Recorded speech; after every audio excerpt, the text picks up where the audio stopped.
And welcome to Eth201, ETH201, Ethics and Corporate Social Responsibility. This is a re-recording of the lecture video for Lecture1A Introduction to the Unit. If you're at the class, you would have seen most of this before, all of this before, but it will sound different because, unfortunately, when I attempted to upload the video, it crashed. So here goes. Ethics 201, Business Ethics and Corporate Social Responsibility. There are two topics listed for week one. However, we've decided, because of the level of attendance in week one, that I'm going to do topic 1A this week and then push everything back 1 week. We did that last semester as well. So today, in the next 20 minutes or so, we're going to introduce the unit. We're going to introduce ourselves. We're going to discuss the structure and content of the unit, discuss the unit resources, discuss assessment used in the unit, and discuss expectations. In the second part of the topic 1B, which will be recorded at a later date, we're going to look at an introduction to business ethics and corporate social responsibility. At the moment, this is a face-to-face unit, and the tutorials are occurring face-to-face. The lecture should occur face-to-face. If anything changes, we will tell you.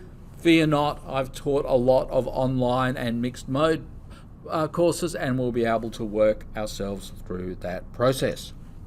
My name's Greg Fisher.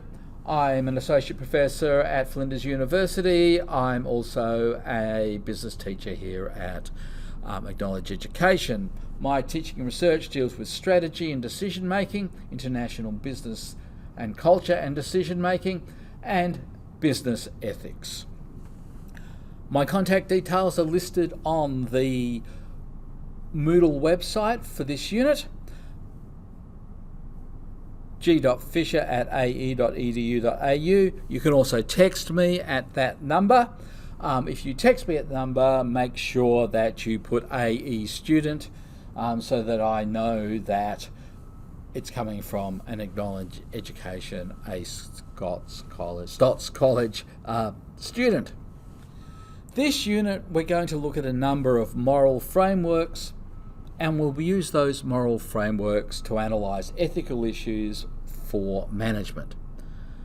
There's going to be some individual work and some group teamwork, some collaborative learning, and you will explore and analyse relevant literature to develop moral reasoning in order to present an ethically based case to internal and external parties. What does that mean? It means we're going to apply theory to practice and work on how you communicate those decisions about how theory applies to practice to people within organisations and people outside of organisations. Decisions in companies, decisions that we make ourselves, take place in different political, economic and cultural situations, and there's different political, economic and cultural power in societies and from the global marketplace that influences the way that corporate social responsibility is practiced by organisations and by individuals in those organisations. We'll talk about that through the course. We'll spend some weeks on that as well. We're going to look at corporate social responsibility and different perspectives on it, and the arguments for and against corporate social responsibility and the role of companies in corporate social responsibility. And we're going to examine issues related to how we understand ethics, including how we understand ethics as it applies to business, dealing with external stakeholders, business dealing with internal stakeholders, and organisational ethics more generally. We all make decisions based on our own personal moral perspectives. One moral perspective is ethical relativism, but there's other moral perspectives as well. We also have moral principles and individual responsibility for what we do from a moral and ethical perspective. That being said, in organisations, sometimes our ability to behave in a particular way is challenged by or influenced by or controlled by the norms of the organisation, the norms of the society, the norms of the legal frameworks in which we're operating. So we're going to look at those issues and whether there's conflict between our own moral perspectives and the moral perspectives of organisations. And that leads us to having an understanding of how we make moral, ethical decisions and the reasoning, the thinking, the thought processes behind making moral and ethical decision making within business. If you go to your course outline, you'll see these 6 learning outcomes. I'm not in this video going to talk about these in depth because I've sort of introduced them with the overall unit. But you will see that when you look at those 6 learning outcomes, they basically follow the format we're following when we look at the topics that we're dealing with in the course. Ethical philosophy, moral values and ethics, ethical relativism, critically examining our own values, systematic approach to ethical reasoning, and looking at traditional and contemporary business issues that influence our ethical decision making now and how those things may have changed from how business saw ethical decision making and corporate social responsibility in the past. The topic areas this week: introduction to the unit. Next week, moral aspects of business.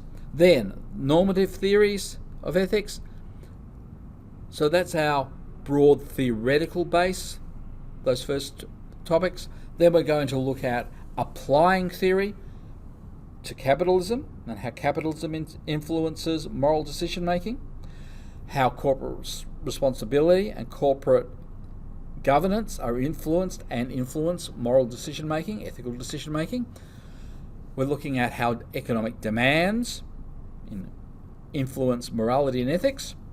We're going to then look at how the global business context influenced moral and ethical decisions and the ethical issues that exist within global business. We're going to look at the natural world and ethics. So we're looking at the natural environment and the ethics related to and perspectives on what the natural environment is and who owns it or who should pay for its use and how that creates ethical issues. Then we're going to focus on inside the organisation, the firm as it deals with particularly consumers, things like safety. We're going to look at ethics within the workforce from an HR perspective. We're going to look at how you create a ethical leadership culture, an ethical culture in the organisation. And finally, we're going to wrap those together in a summary that looks at, or an integrating week that looks at moral and ethical decision making.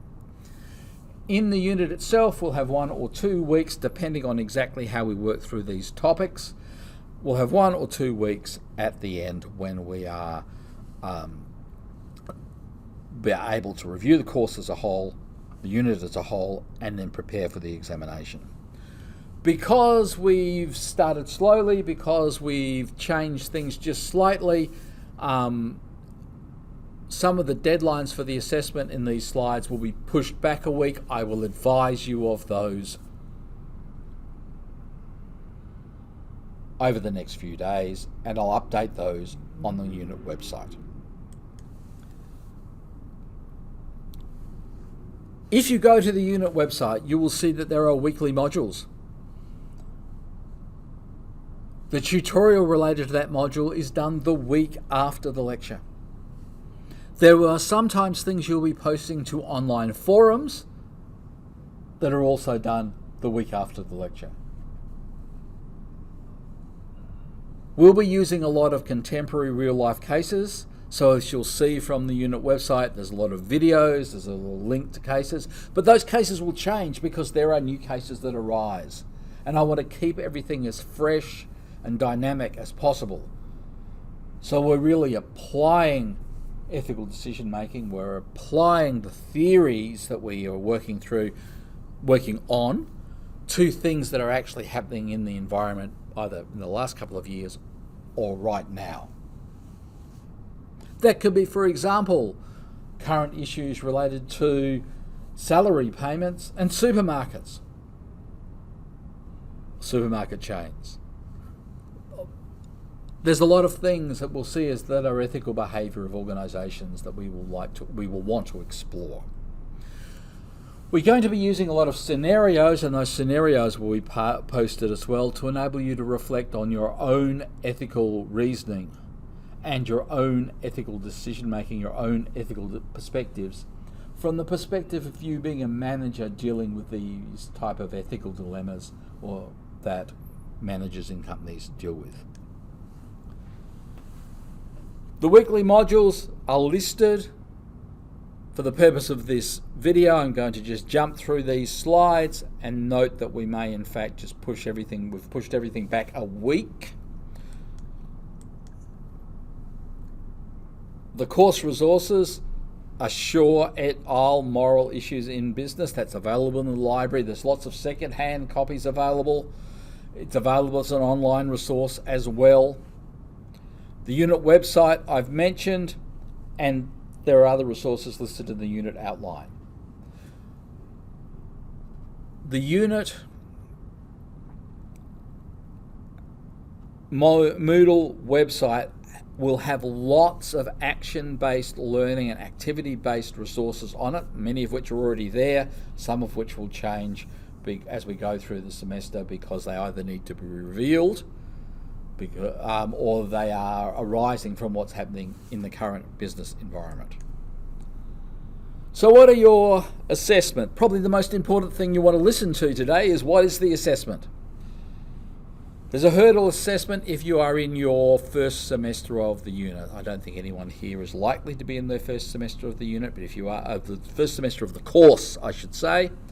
So if you're in the first semester of the course, you need to do the hurdle assessment. The rest of you don't. We have participation, mini presentation, class activity, and forum contribution. That gives you a participation mark of out of 10 points, 10%. In that participation mark, you will have the opportunity to do a peer and self-assessment of what mark you believe you should get. And there'll be guidance posted on the unit website, the Moodle website, over the next week or so. There are 2 invigilated tests. They're open book tests. They're done as they're multiple choice online quizzes. Moment scheduled for week 4 and 8, but they'll be pushed back to week 5 and 9 when I put the updated assessment timetable online.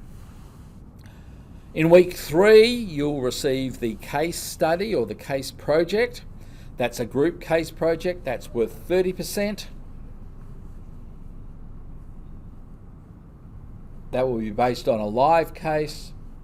You'll be applying a range of ethical theories and practice to the practical issue that this company is dealing with. As with last semester, you'll also be given the opportunity to select which company you are dealing with.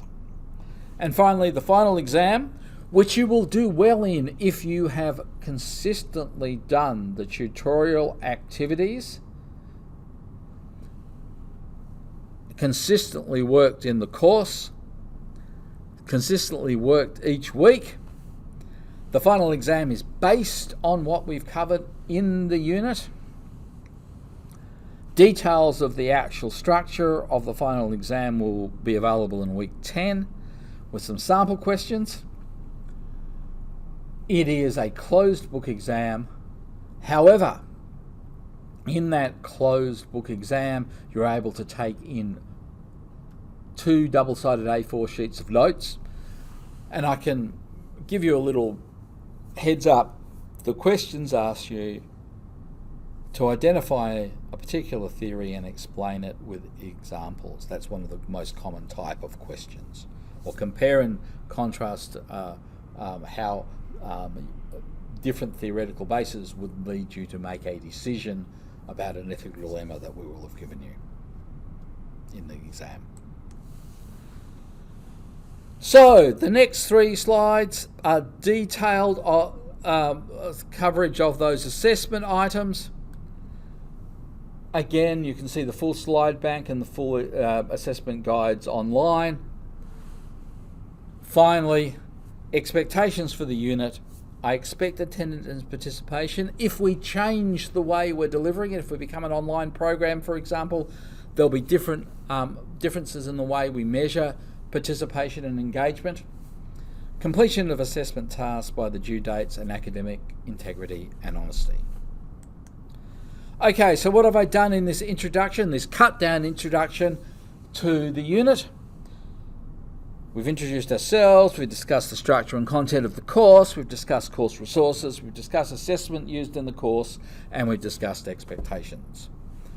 Visit the Moodle website. Have a look at what you need to prepare for next week, and I will see you next week.